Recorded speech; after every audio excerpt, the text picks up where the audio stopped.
Good evening, and thank you for joining us at the City Council meeting tonight, February 20th, 2018. We're going to kick off this meeting by welcoming Boy Scout Troop number 3401 to lead us in the Pledge of Allegiance. If you'll please come forward.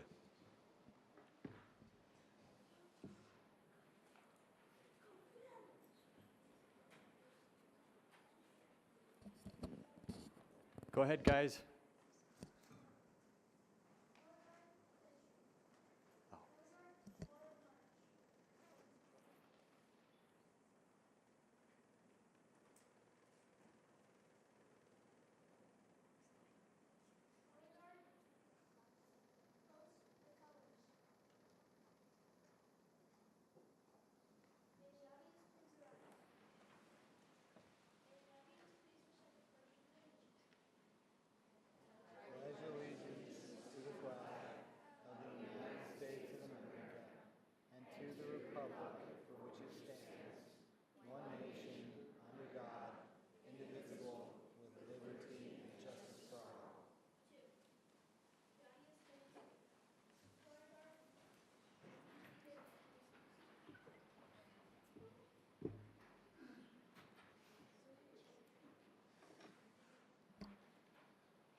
A big thank you to Boy Scout Troop 3401 for being here today.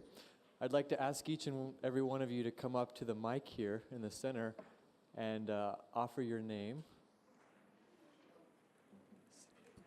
Hey, Troop 3401, if you guys don't mind coming up to the microphone here in the middle and introducing yourselves.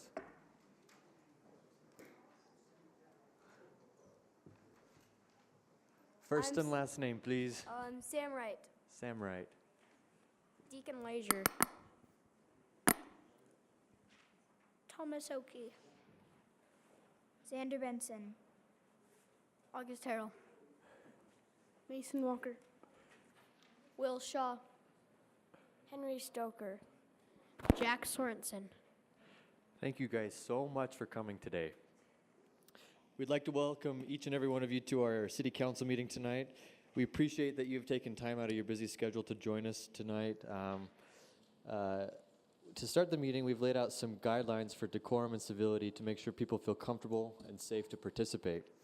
Please be sure to be respectful during the comments of other people. Avoid cheering, jeering, because it could cause someone to feel intimidated. Please also help us take care of this historic meeting room by not standing on furniture or leaning against the decorative pieces.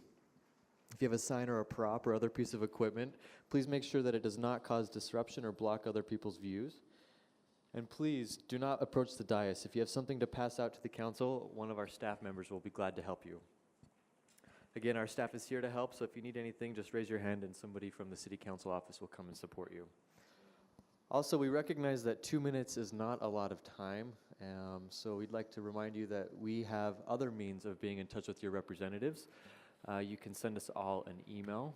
You can find our phone number on our website, slccouncil.com.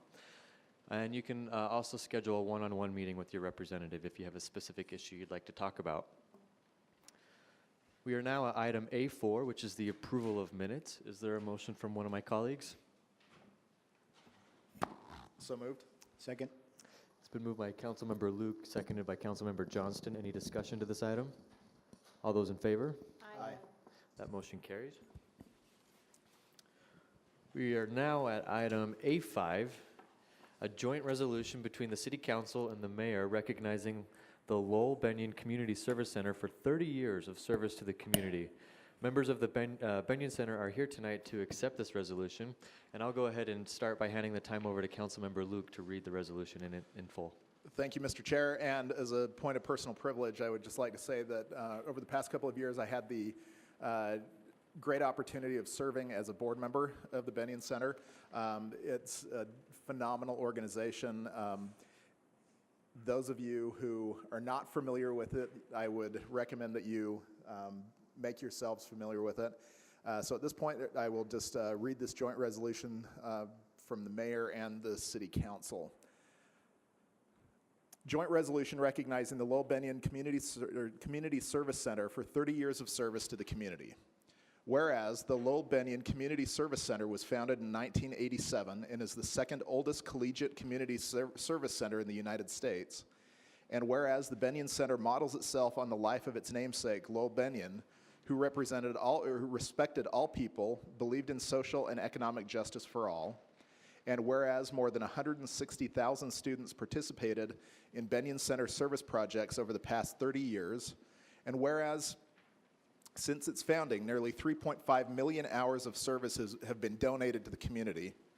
And whereas Benyon Center students design, implement, and manage service programs to benefit the community and build leadership skills.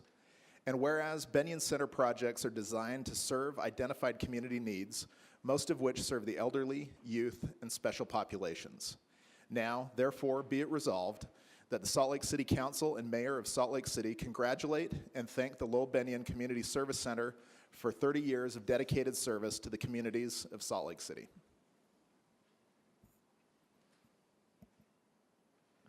Thank you, Mr. Chair. Do you want to make a motion? Yes, if you don't mind, I would move that we approve this resolution. Second. It's been moved by Councilmember Luke and seconded by Councilmember Fowler. Any discussion to this item? All those in favor? Aye. And that motion carries. And we've all signed that, right? Mostly? Just waiting. Yeah, everyone that's here. Okay, great. Probably ought to have James sign it when he gets back. Do we want to do a photo op or we save that for later? We do want to do a photo op. Okay, great. Then we will pause. We always want to do a photo op. We'll pause really quickly for a photo op and then we can resume our meeting.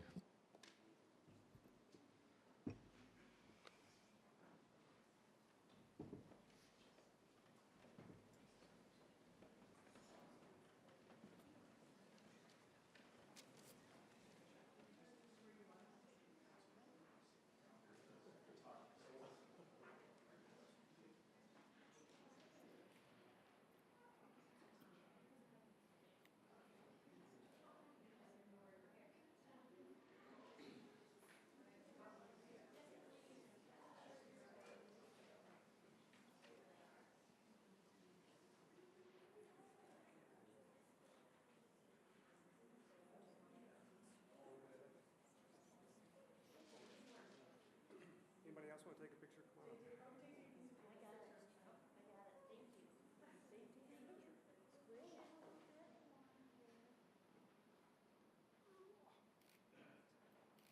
Since I spent a few years doing that. Keep going. Anybody else want to take pictures? No. All right, one more.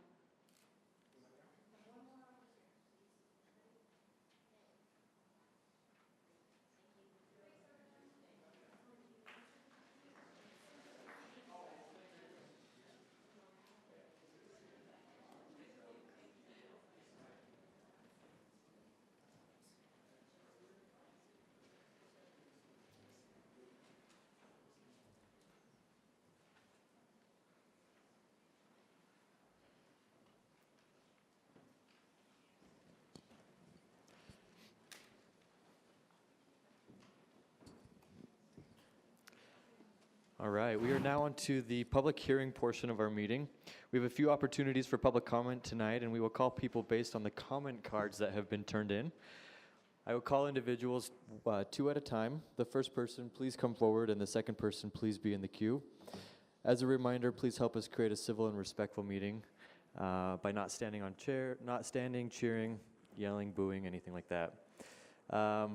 Our first public hearing this evening, item B1, is an ordinance amending Salt Lake City Code relating to weeds and the clearing of real property, amending Chapter 9.16, Article 1, renumbering Section 9.16.110 and Section 9.16.120, and repealing Chapter 9.16, Article 2, and Chapter 21A.20, Enforcement.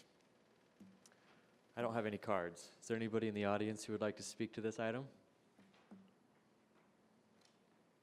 Okay. I will look for a motion.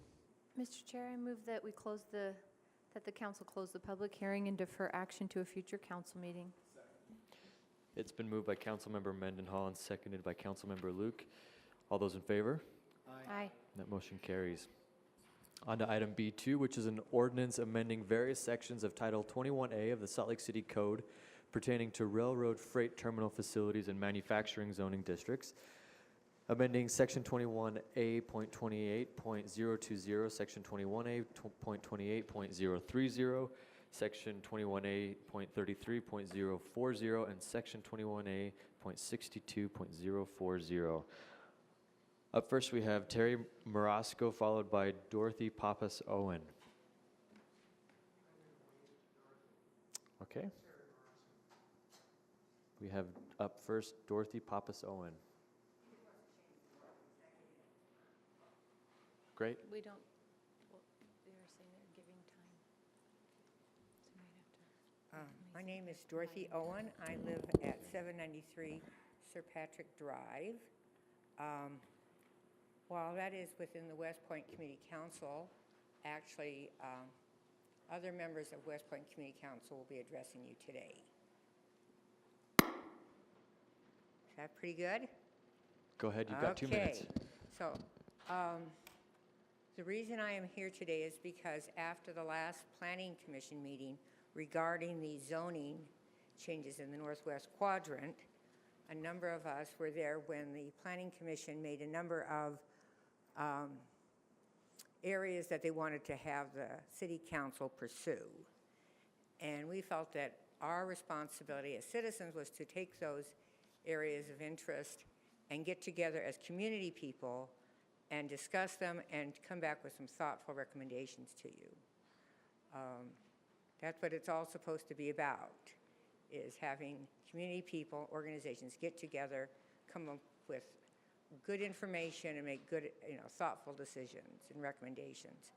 So on February 1st, and you have the letter, it was sent to you on February 5th.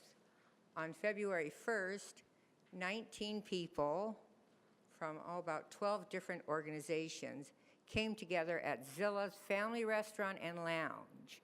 Great food. We had dinner, and we talked development and our neighborhoods and what was important. We were very thankful that the 2 major property owners in the Northwest Quadrant, Rio Tinto and Northwest Quadrant LLC, had their representatives at the meeting, and they did a presentation on what they thought could be developed. And then we had a number of people from the environmental community there who had talked about their experiences in developing the Northwest Quadrant Master Plan. Time? So you ought to just read the letter, and it'll tell you what to do. And why it's important is because the community came together. We made 2 very specific recommendations. They were recommendations we agreed with. All of us concurred on it. We believe the prison needs to have a 1-mile buffer zone, and we believe that all the new development should be conditional. Thank you for your comments this evening. Mr. Marasco, followed by Terry Thomas. Hi, I'm Terry Marasco. I live at 260 South 500 East, Salt Lake City. And I'd just like to address the prison buffer zone for a second and raise that 1 level up. We were out there, I've been working with the West Point community. We're out Saturday at 4 o'clock driving around the site. And at that moment, there was a windstorm which blew the tailings across the road, across Route 80, a huge storm, and these tailings go directly to the prison. So the prison needs a lot of attention in this, not only for a buffer zone, but again, as you look at the broader impact of a project like this, and you look at those kinds of things that are happening, such as windstorms off the tailings and air quality issues, that those be addressed as well as you move forward on this project. Thank you. Thank you for your comments to the council this evening. Mr. Thomas, followed by John Birkinshaw.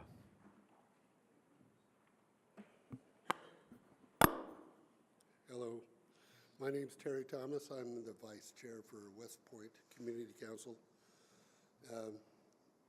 As maybe some of you know, most of Salt Lake City's Northwest Quadrant property, including the new prison site and potentially The proposed inland rail port is within the boundaries of West Point Community Council. Yeah, I'll have a little map right here. So the citizens of West Point Community Council are all stakeholders and are directly affected by all development within our boundaries. We want the city and state to know that West Point Community Council needs to be involved in and engaged in all the discussions and planning efforts and development of the Northwest Quadrant. We're asking to be invited to participate in any and all discussions and processes starting now and going forward throughout the complete Northwest Quadrant development process. Like Dorothy and Terry were saying, we recommend at least a 1 mile buffer between the state prison site and the still to be determined port location. A 1 mile buffer will offer the prisoners and prison employees the same health and safety consideration as a 1 mile residential buffer. We also recommend that any grain silo installments or railroad car engine and repair facilities be considered as conditional use facilities. We also recommend that Salt Lake City administer and manage the development of the Salt Lake Northwest Quadrant. The state of Utah will then continue, and the Salt Lake County and others could continue to be an essential project team member. So, thanks for listening. Thanks to you and the chair for joining us tonight. Okay. Up next, I have John Birkinshaw, followed by Wade Budge. Thank you for the opportunity to speak with you. I'm John Birkinshaw with Rio Tinto. And since the last public hearing on this topic, we did spend an evening at Zilla's Fabulous Food. I'll concur on that.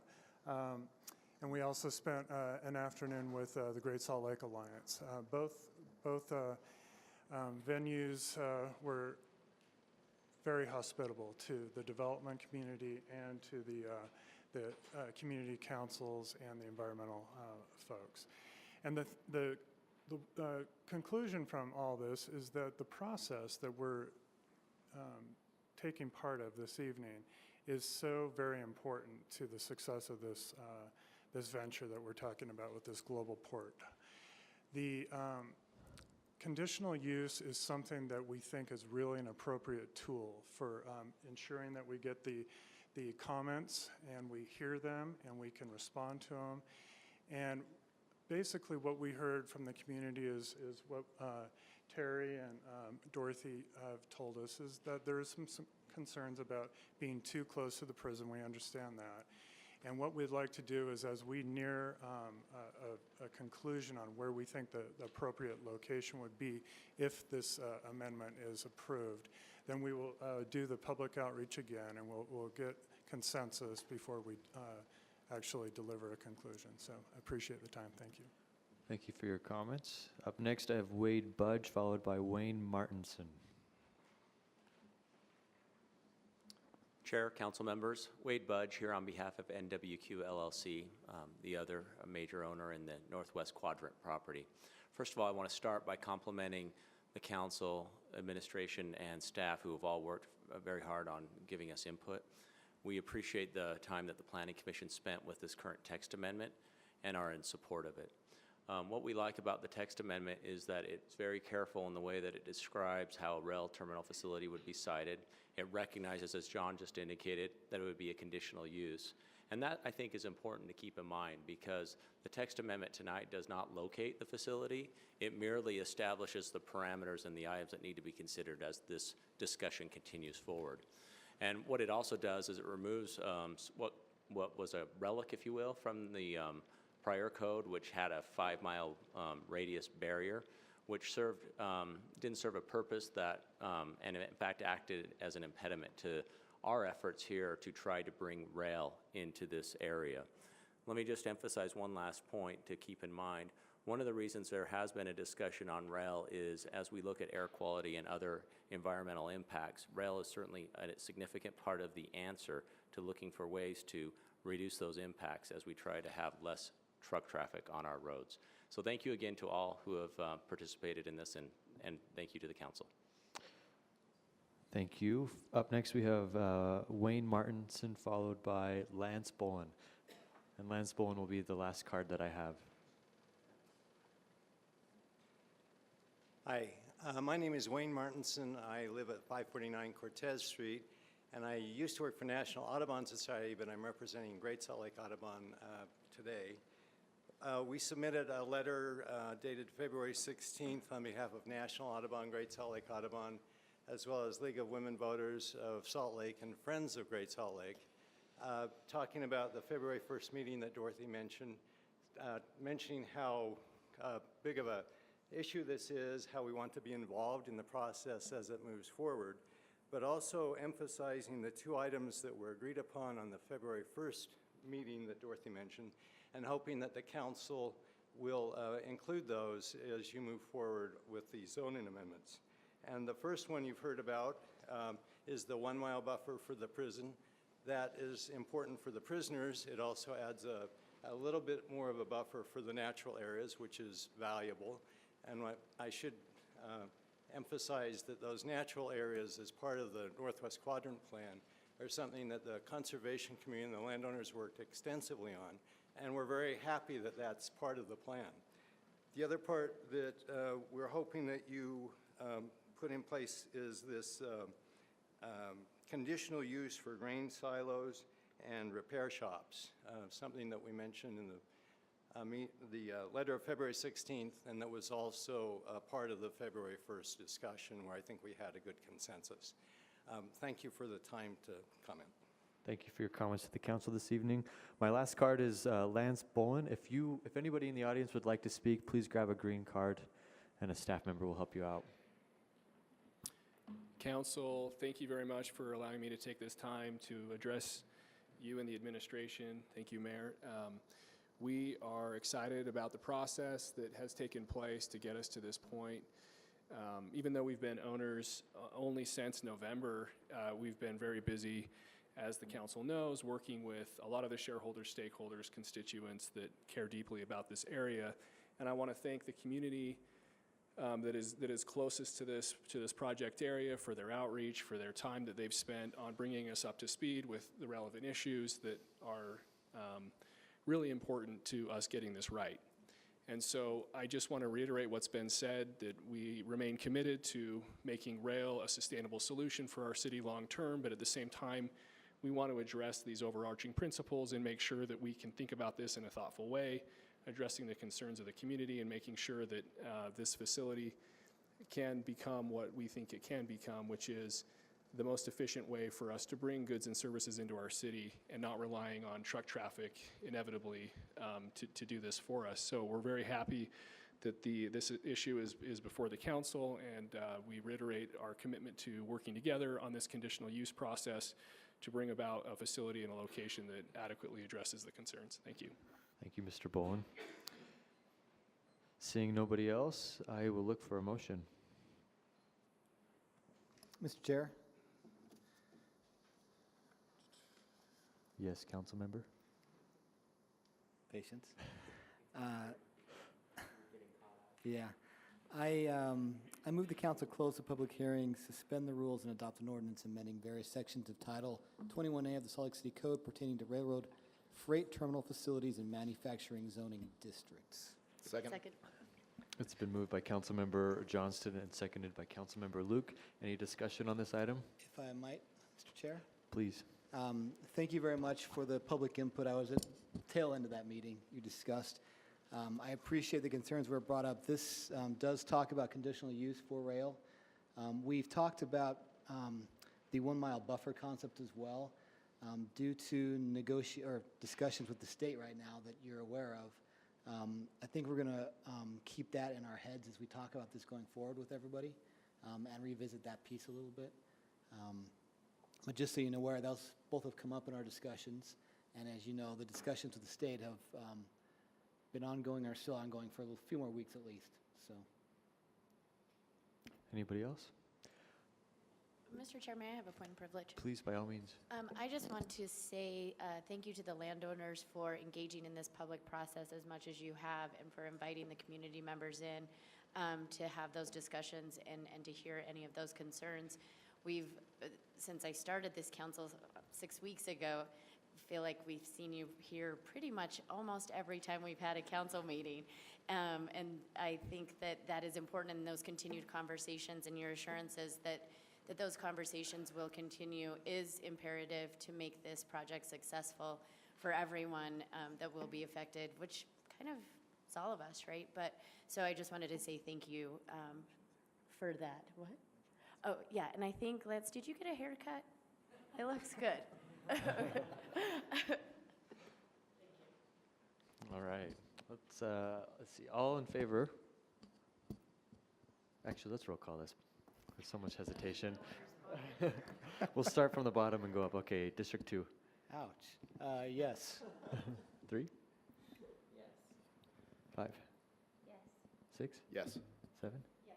And I'm a yes. That carries unanimously with District 1, James Rogers, absent. We are on to our next public hearing this evening. Item B3 is an ordinance amending Salt Lake City Code pertaining to regulations for temporary uses, amending Chapter 21A.42. I have no cards for this. Anybody in the audience, would you wish to speak to this item? Seeing none, I will look for a motion. I'll move we close this public hearing and defer action to a future council meeting. It's been moved by Councilmember Mendenhall and seconded by Councilmember Luke. Any discussion? All those in favor? Aye. That motion carries. We are now on to item B4, a public hearing regarding a resolution authorizing approval of an interlocal cooperation agreement between Salt Lake City Corporation and Salt Lake County regarding the operation of the Sorensen Multicultural Center, Sorensen Unity Center, and Steiner West Pool located at 855 West California Avenue. I have one card tonight. It's from Michelle McCardle. If you could please join us at the dais.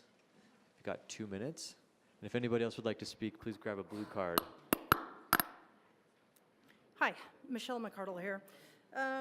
So I worked for Salt Lake County Parks and Recreation back in the 90s, and I am not exact on the year, but it seems like it was roughly 1998 that Salt Lake City basically handed over all recreation facilities to Salt Lake County because they felt like, from a tax standpoint, taxpayers were paying more. There were a lot of employees, probably more employees necessary than what was needed. And so I'm kind of confused about this because I feel like, number one, Salt Lake County is kind of the expert at parks and recreation type stuff, and I shouldn't say parks because that's separate, but recreation.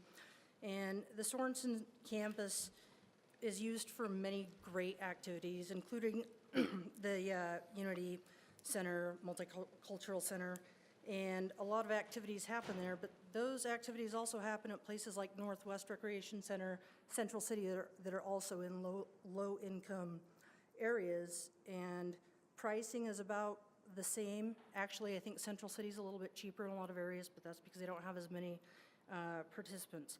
But what really bothers me is why are we only looking at the Sorensen campus and not the sports complex? Because as far as I know, those are both owned by Salt Lake City, but we're only looking at one to change prices.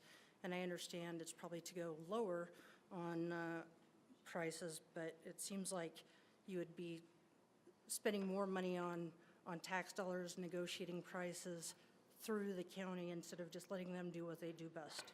That's all. I appreciate your time. Thanks. Thank you for your comments to the council this evening. Nick Tarbat from the City Council office, will you raise your hand, please?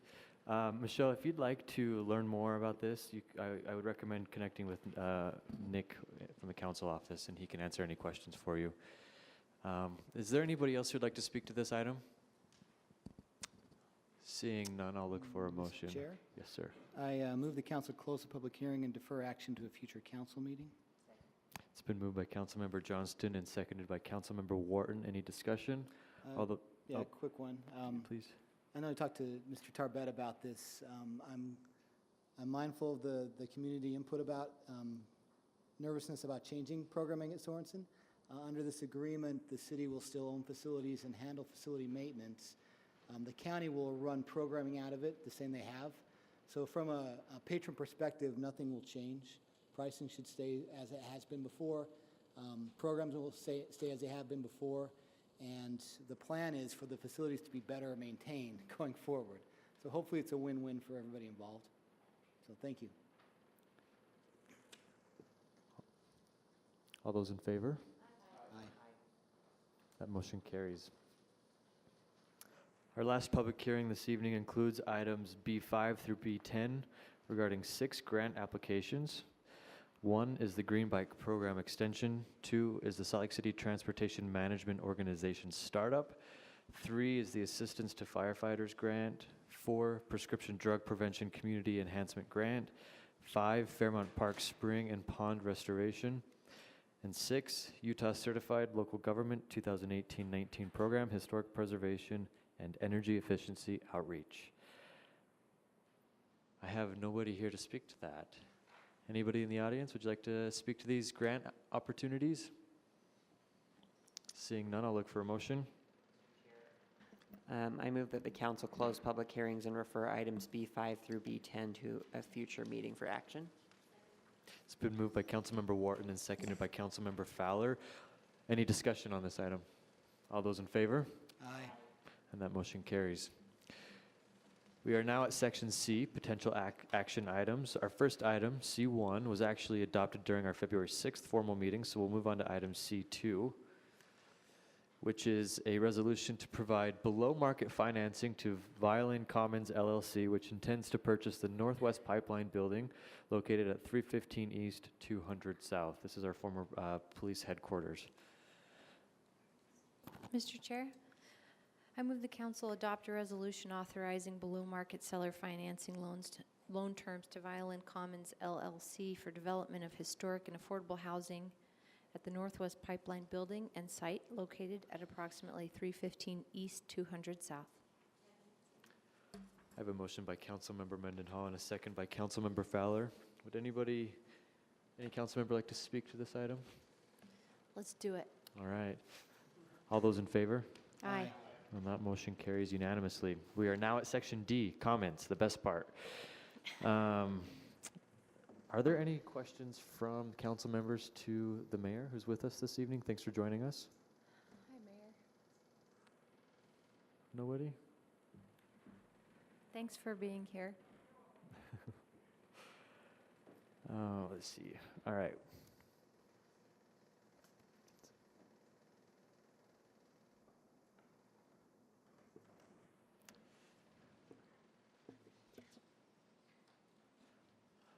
Sorry. All right, we are now at comments to the city council. So this is our general comment period. Looks like we have a few folks in the audience who are here to speak to us. I will call, just like our public hearings, I will call 2 at a time.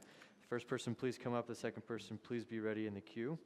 Up first, I have Carl Moore, followed by Conlan McCracken and Charlie Erickson. We can only do 1 at a time, just so you know. Well, good evening, my relatives. My name is Carl Moore. I'm the chairperson of Pandos and SLC Air Protectors. I'm here to talk to you about the situation that's going to be coming up, I guess, with Chase Bank. I'm here to support the Divest Salt Lake Coalition to disqualify Chase Bank to move Salt Lake City's money to the Bank of the West for this round of RFP and pass an ethical banking and fossil fuel divestment resolution that would lead to pursuing a public bank within the next 5 years. And then my reason that I'm going to give you, but another one also, is JP Morgan Chase has also put in place policies to review investments in the fossil fuel sector, but so far they have yet to prove that they really mean what they say in terms of managing their risk to climate-related investments. For example, their commitment on coal refinancing is weak compared to other banks, and it is also unclear whether pipelines are included in their enhanced review for tar sands projects, which are horrible. And what we are asking is that JP Morgan Chase stop creating loopholes around their Paris climate commitment and show us that they can step away from the pipeline projects for good. I'm excited about this council because you all have done a very good job at doing some things for us as Native American peoples, and this is something that is on our forefront. The Standing Rock resolution was awesome, super. I appreciate you for doing that.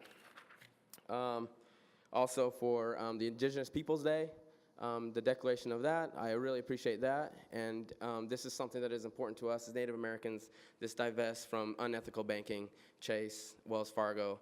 You know, these are banks that do things to commit racism, environmental racism, and also just hurting us as a people. So I thank you for your time. Blessings to you all. Cook White. Thank you, Mr. Moore. And it looks like we have 2 fourth graders that like to speak to us about clean air. If you have the same message, you're welcome to both join us at the mic.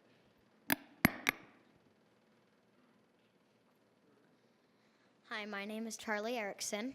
And I'm Conlon McCracken. We are 4th graders at Emerson Elementary. We are here today to talk about clean air. Part of the 4th grade curriculum is to learn more about the government and become civically engaged. And so we thought that we'd come to a city council meeting to speak about clean air.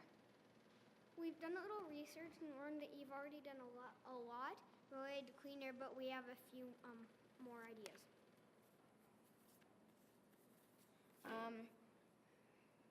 We would like to see if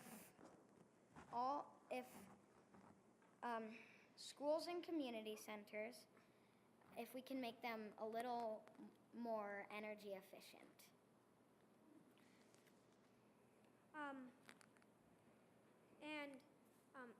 Another thing we could do is I'm wondering if we could limit the amount of pollution that the copper mines and oil refineries are producing. We can notify homeowners that their homes are probably not very energy efficient. We were wondering, is there a state city gas tax?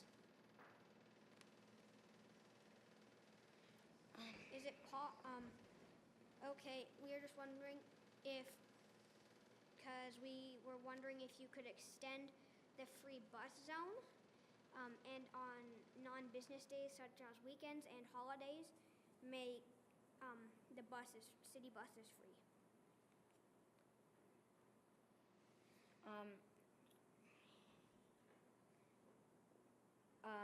We can extend the time limit for parking for energy efficient cars as well. Great ideas. Thank you, Mr. McCracken and Mr. Erickson. I appreciate your comments to the City Council tonight. Thank you very much. Okay. Up next, we have Kevin Lee Caster, followed by Ryan Plune.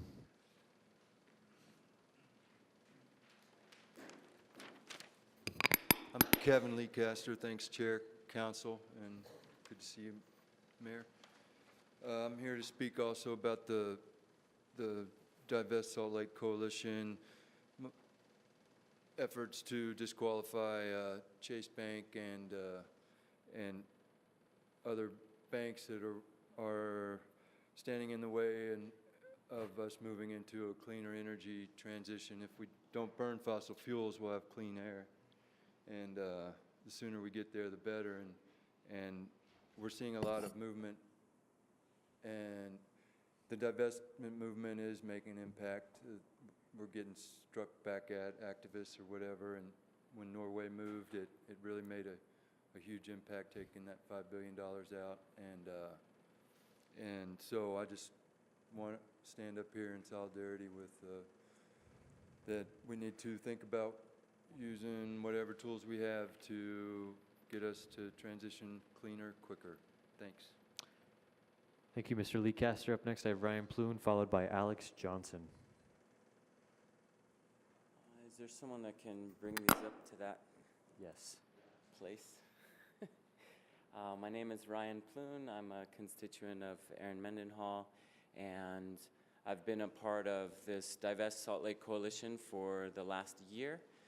It's representative groups of PANDOS, Peaceful Advocates for Native Dialogue and Support, the Utah League of Native American Voters, 350.org Salt Lake City, and also Wasatch Rising Tide, all with various interests in human rights and climate justice. And the talking points you have are what you will hear from several people, and also every one of you got an email from your constituents, except for Councilman Luke, and that's just because they had a family emergency. It wasn't like a mass call to have everyone in the city email you. It was just part of our coalition of people that were living in your neighborhoods. So I guess I just wanted to say that the timeline that we're looking at is between now and March 13th, there will be applications from banks, and we hope that there are other viable options besides Chase Bank, and very likely most of the options are least bad. That means that whatever choice is made by the finance department, we hope that over the next 5 years there's studies that go on around creating a public bank, and in order to get all that in motion, we'd like March 13th to be the date that you consider a resolution that's kind of been floating around for the last year that has a title related to ethical banking and fossil fuel divestment. And I guess just to close, there's several people in this group that have never been to a city council meeting. I've spoke to Councilman Kitchen about how people usually come out for like novelty issues like this and not for the mundane. But we are willing to help with the mundane, and there's more people getting involved because of these big picture issues. Thank you for your time tonight, Mr. Plune. Up next, I have Alex Johnson, followed by Marie Jameson. Hey, Council, I'm Alex Johnson. Thank you for letting me speak today. I appreciate it. I'm also here with the Divest Salt Lake Coalition to divest from Chase Bank. I have some excellent reasons why.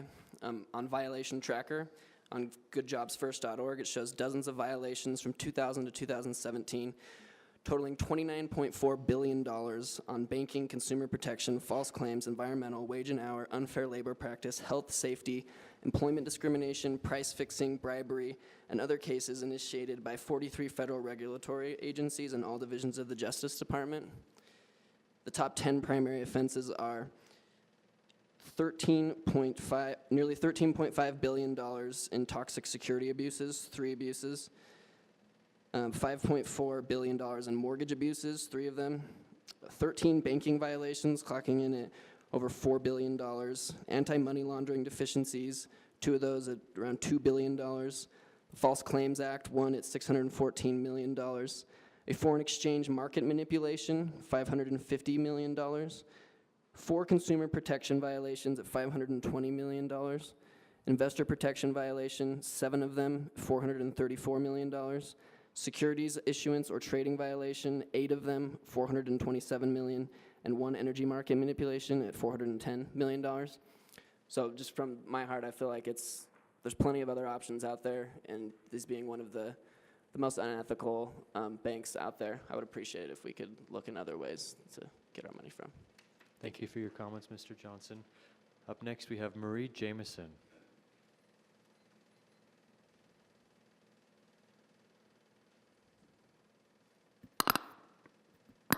My name is Marie Jameson, and I am new to this whole experience.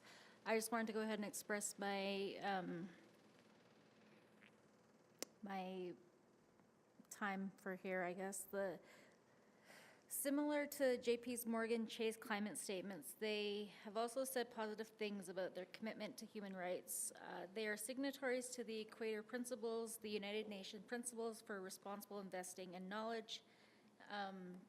All of the intentional guidelines incorporate the requirements that companies conduct human rights due diligence prior to entering businesses, especially with regard to Indigenous people. However, the proposed tar sands pipelines do not have the permission of many Indigenous communities and First Nations along the pipeline routes and are directly affected by the pipelines. Over 120 nations across Canada and the U.S. have signed the treaty alliance against tar sand expansion. 130 First Nations and their allies have signed the Save for the Fraser Declaration to specifically oppose Kinder Morgan's Trans Mountain Expansion Project, which also currently the subject of 11 legal challenges from First Nations allying infringements of their rights, which is all the more reason. JP Morgan Chase shouldn't be anywhere near the pipeline companies or the proposed pipeline infrastructure finances. I am actually Native American from Canada, and I got involved with the Standing Rock project, and I have a big heart for this kind of stuff, so I appreciate your time. Thank you, Ms. Jameson. Up next, I have Jill Merritt, followed by Jessica Bundy.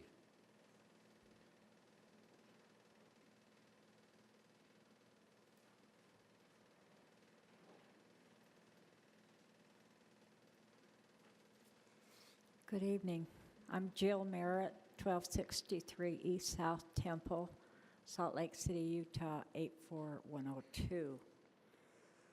And I also am here to support the Divest Salt Lake Coalition in disqualifying Chase Bank and move our money for this round to